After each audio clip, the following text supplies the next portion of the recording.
Kalau sudah jadi karakter, ya sudah, itulah garis hidupmu.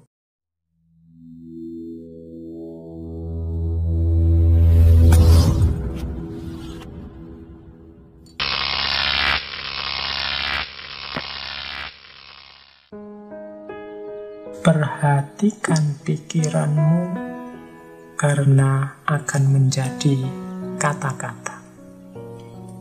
Perhatikan kata-katamu karena akan menjadi tindakan. Perhatikan tindakanmu karena akan menjadi kebiasaan. Perhatikan kebiasaanmu karena akan menjadi karakter. Dan yang terakhir, perhatikan karaktermu karena akan menjadi takdirmu. Jadi ini penting buat seorang pemimpin. Ya, pemimpin pastinya harus pertama-tama membereskan pikirannya. Pikirannya harus tertib, maka syaratnya pemimpin yang pertama itu pinter. Ya, untuk teman-teman ya mungkin banyak dalam hidupnya terlibat dengan dunia kepemimpinan formal maupun non-formal. Perhatikan syarat pertama pemimpin harus pinter, jadi cerdas. Maka perhatikan pikiran. Kalian yang memimpin juga harus latihan berpikir yang jernih, yang benar. Makanya Plato itu lebih merekomendasi raja yang filosof. Jadi pemimpin yang sekaligus ahli filsafat. Kenapa? Kalau orang ini ahli filsafat, dia bisa berpikir benar. Apa sih gunanya berpikir benar itu? Berpikir benar itu sumbernya kualitas hidup. Sumbernya segala situasi yang kita hadapi dalam hidup. Kalau menurut Lao Tzu, perhatikan pikiranmu. Awalnya kan berarti pikiran. Kenapa? Karena pikiran akan menjadi kata-kata. Pemimpin itu kan yang mengarahkan, yang nuntun, yang dia pimpin. Diawali dari berpikir kan biasanya diungkapkan lewat kata-kata.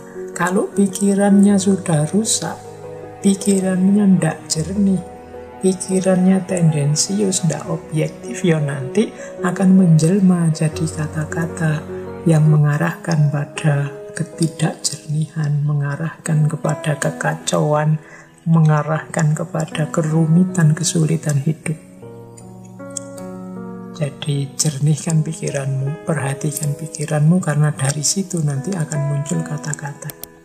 Kalau pikiran kita isinya jorok-jorok, ya ngomongnya tidak jauh-jauh dari itu. Kalau pikiran kita isinya jernih-jernih, ya ngomongnya juga akan jernih-jernih. Perhatikan pikiran.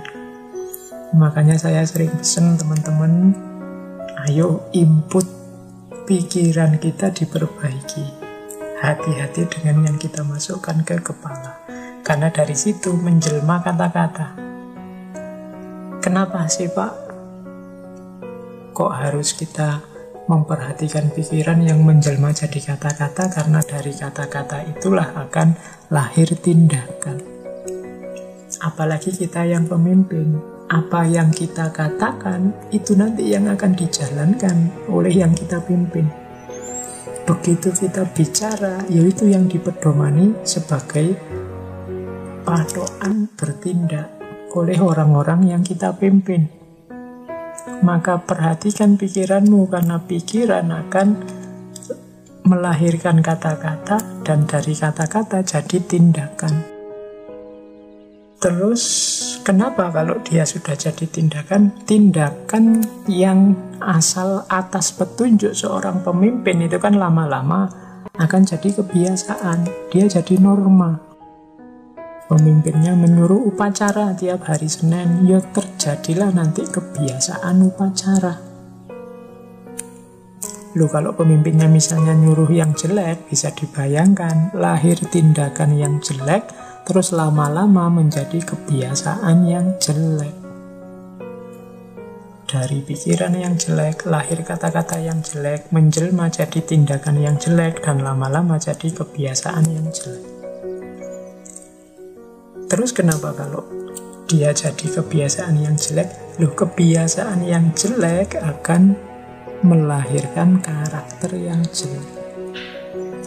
Anak-anak kita itu kalau dibiasakan yang jelek-jelek, ya kejelekan akan jadi karakternya. Misalnya dibiasakan sudahlah sehari tidak usah mandi, itu kan kebiasaan jelek.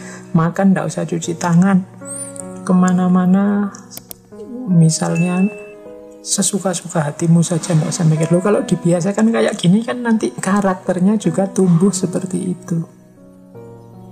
Dia akan jadi karakter, kalau bahasa agama akhlaknya akan terbentuk begitu. Kalau tidak kita disiplinkan dengan perbuatan-perbuatan cinta kebersihan misalnya, akan tumbuh watak yang anti kebersihan. Kalau tidak kita biasakan dengan hidupnya yang tertib, rapi, ya dia akan lahir karakter yang tidak tertib, tidak rapi. Jadi dari tindakan muncul kebiasaan, dari kebiasaan muncul karakter. Jadi manusia itu dia terbentuk oleh kebiasaan hidupnya.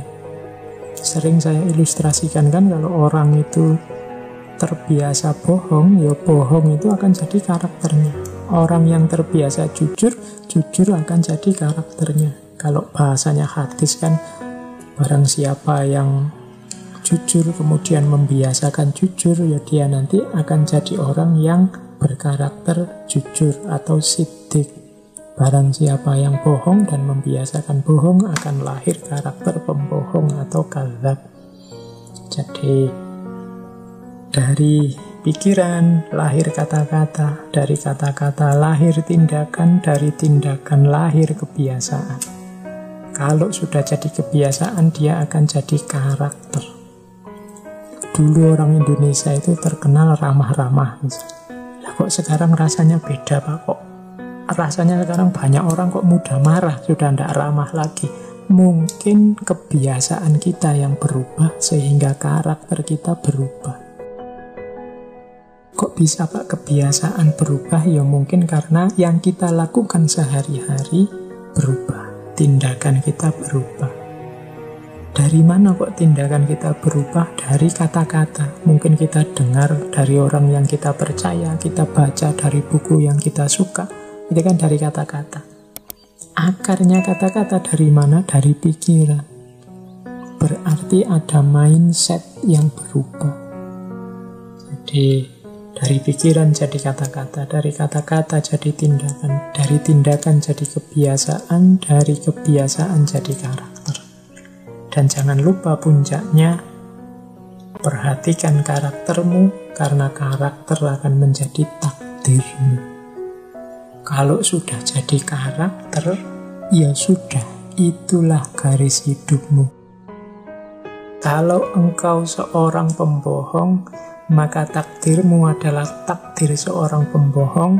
Mungkin engkau tidak akan dipercaya oleh masyarakatmu, mungkin hidupmu akan kesulitan A, kesulitan B, kesulitan C, karena karakter pembohongmu tadi. Kalau engkau orang jujur, mungkin engkau menemukan takdir dipercaya orang, disukai orang, dicintai orang, sehingga engkau diangkat jadi pemimpin, sehingga orang minta petunjuk padamu. Itu takdirmu. Dari mana takdir ini kamu dapat? Dari karaktermu sebagai seorang yang jujur. Kalau engkau orangnya rajin, siap-siap menerima takdirmu.